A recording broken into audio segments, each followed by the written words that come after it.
FORA.tv. The world is thinking. At least. I do absolutely agree with Avi that settlement policy has been a disaster, a tragedy, a central reason the peace process has gone nowhere.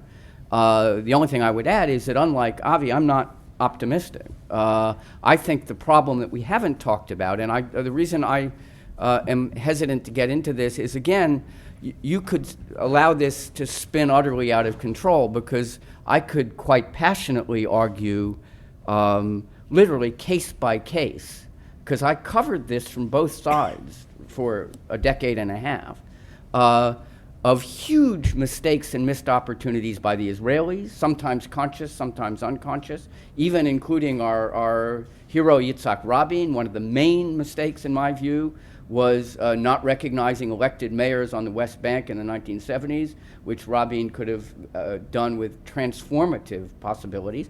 But equally, I could give you a half dozen appalling, deliberate or otherwise, instances in which either Arafat, Syrians or someone, so I think we don't want to spin this out of control. What I would say about the kind of central problem with Zionism isn't whether it's religious or not. I mean, as it happens, I think your point was absolutely right, Carl.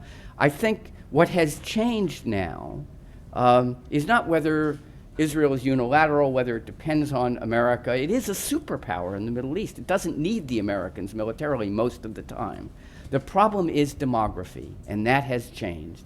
And I think you're absolutely right that whereas in the early decades of Zionism, this wasn't as live an issue, you now have a problem which involves settlements as well, where you have an Arab majority in Eretz Israel Shlima, Greater Israel. And that requires redefinition of what a Jewish state is.